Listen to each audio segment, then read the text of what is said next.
봐봐. 휠 찾을 스위치. 후방석 옆에 스위치 이렇게 온 다 됐습니다. 온 다 됐습니다.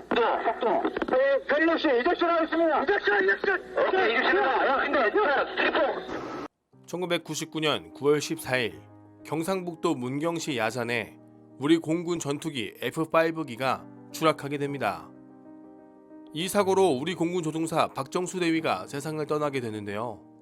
바로 모두를 충격에 빠뜨린 사건, 맹물 전투기 사건.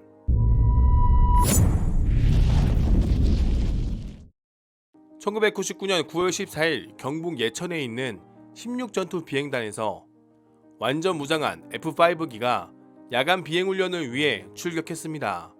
출격과 동시에 약 1분 20여 초 만에 파일럿들은 좌측 엔진에 문제를 발견하게 됩니다. 점점 좌측 엔진의 RPM이 떨어지게 되는 상황. 이 상황을 관제소에 보고하자 기지에서는 즉시 회항을 지시했고, 복귀하려고 하는 도중 2분 55초 우측 엔진에도 이상이 발생하게 됩니다. 이에 따라 조종사들은 이젝션 탈출 보고를 하고 후방석에 있던 김대위는 가까스로 탈출. 그러나 박대위는 탈출을 시도했지만 탈출하지 못하고 그대로 전투기와 함께 세상을 떠나게 됩니다. 출격 후 약 3분 50여 초 만에 벌어진 사고. 그리고 밝혀진 충격적인 사고 원인. 경북 예천에서 일어난 전투기 추락 사고의 원인을 조사해온 군 당국은 사고기 연료 탱크의 상당 부분이 물로 채워지는 바람에 이륙 직후 추락했다고 밝혔습니다. 공군 조사반은 추락 현장에 남아있는 엔진 파편 속에서 물을 발견하게 됩니다. 정밀 조사를 벌인 결과 전투기 연료 탱크에 기름보다 물이 더 많이 들어있었고, 박대위가 숨진 F-5 전투기 이후에 출격하려고 했던 다른 전투기 7대에서도 연료통에 기름보다 물이 더 많이 들어있던 것이 확인된 것입니다. 이 물의 출처는 연료 저장 탱크에 금이 가고 그 안에 지하수가 스며든 것이었는데요. 그리고 그 상태 그대로 기름보다 무거운 물이 아래로 가라앉았고 그 물이 그대로 전투기에 기름과 함께 주유된 것이었습니다. 이 결과 발표로 주유와 관련된 보급대대장 등 실무자 4명을 즉시 구속하고 주유와 관련된 인원들을 모두 직위해제했습니다. 그러나 공군의 발표는 도무지 이해가 되지 않는 의문점이 많았는데요. 항공기 연료에 물이 섞일 경우 빛의 굴절이 다르고 층이 생겨서 곧바로 눈에 띈다는 것. 또한 전투기에 연료를 넣기 전 수분, 함유 여부를 알아보는 시료 측정기가 있는데 이 간단한 검사를 한 달 이상 하지 않았다는 점.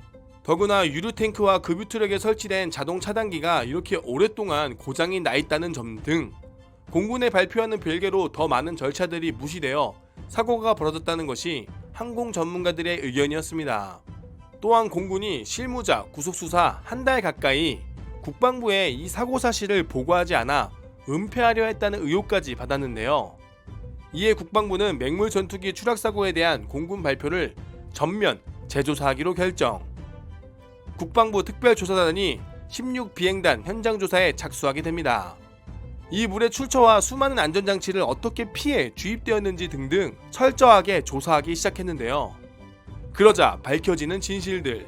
국방부 조사단이 재조사를 실시한 결과 비행단의 유류 저장탱크 밑바닥에 길이 3cm, 폭 2mm의 균열이 생겨 물과 기름이 섞이고 있음을 발견했습니다. 그리고 더 충격적인 것은 이 사고가 나기 20여일 전 비행단장에게 보고가 된 것으로 확인되었습니다. 그러나 비행단장은 기름탱크 균열과 물이 섞여 있다는 보고를 받고도 어떠한 조치도 취하지 않았는데요. 심지어 비행단장은 그 균열로 인해서 기름이 새냐? 라고만 물었고 기름은 새지 않는다고 하니 그 이후 아무런 조치도 하지 않았다는 것이 국방부 조사단을 통해 밝혀지게 된 것입니다. 또한 비행단 관계자들도 유류탱크의 물빼기 작업을 건성으로 하고 탱크와 연결된 수분 차단기가 제대로 작동하는지 확인도 하지 않았습니다. 이에 따라 국방부는 사고 발생 한 달 반이 넘은 11월 1일 비행단장 김준장과 군수전대장 김대령 2명을 직무유기 혐의로 구속했습니다. 그리고 이 사고로 전군 공군 비행단을 전면 조사한 결과 놀랍게도 더 많은 곳에서 이러한 위험이 노출되어 있었습니다. 심지어 5년마다 실시하는 유류탱크 정기점검에는 항상 양호라고 되어 있었지만 전국 비행단 유류탱크 155개를 조사한 결과 탱크 6개에서 문제가 발견되었고 어떠한 곳에서는 기름이 새고 자동 여과기 부품 노후화로 제 기능을 못하는 것 또한 확인되었습니다. 그리고 또다시 충격적인 발표. 공군은 사고가 발생하고 한 달이 넘게 이 사실을 숨겨왔습니다. 맹물 전투기라는 것이 최초에 보고되었을 때는 다른 곳에는 전혀 문제가 없다고 발표했지만 알고 보니 다른 곳도 문제가 있었고, 심지어 공군은 한 달 넘게 조사 기간을 가졌지만 실제로 전투기에 항공유 대신 물이 넣은 사실은 사고 이틀 뒤에 이미 파악해 놓은 상태였습니다. 그런데도 보고하지 않은 이유는 당시 공군의 영관급 장교 진급과 공군 장군급 인사를 앞두고 있었기 때문이었는데요. 그런데 또 더더더 어메이징한 것은 공군이 발표를 한 달 만에 한 내용 또한 공군이 자발적으로 발표한 것이 아니라 공군 내부에 장교가 폭로해서 공군의 발표가 터진 것이라고 MBC가 보도했습니다. 이 사고로 인하여 공군은 대대적인 유류탱크 정비 사업을 실시했고 노후 부품 교체와 더 많은 안전 절차가 생겨나게 되었습니다. 사고 이후 박정수 대위의 마지막 교신 내용이 알려지게 되고 마지막 추락 직전까지 무장한 전투기가 민가에 추락하지 않도록 노력해 야산으로 추락했다는 것이 알려지게 되었는데요.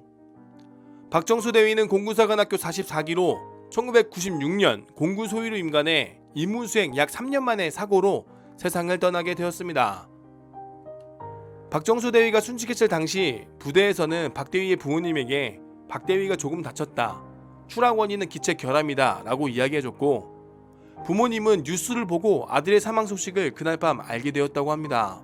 분명 부대에서는 정수가 조금 다쳤다, 그러나 비행은 할 수 있다 라고 대답. 그러나 저녁 뉴스에 아들 사망 소식이 들려오고 부모님은 미쳐버릴 것 같았습니다.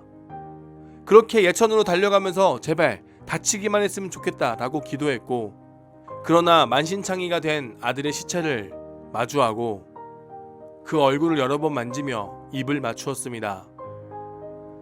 알고 보니 박정수 대위는 사고가 난 날 야간 비행 스케줄이 없었고 몸이 아픈 동료를 대신해 비행에 나선 것이었습니다.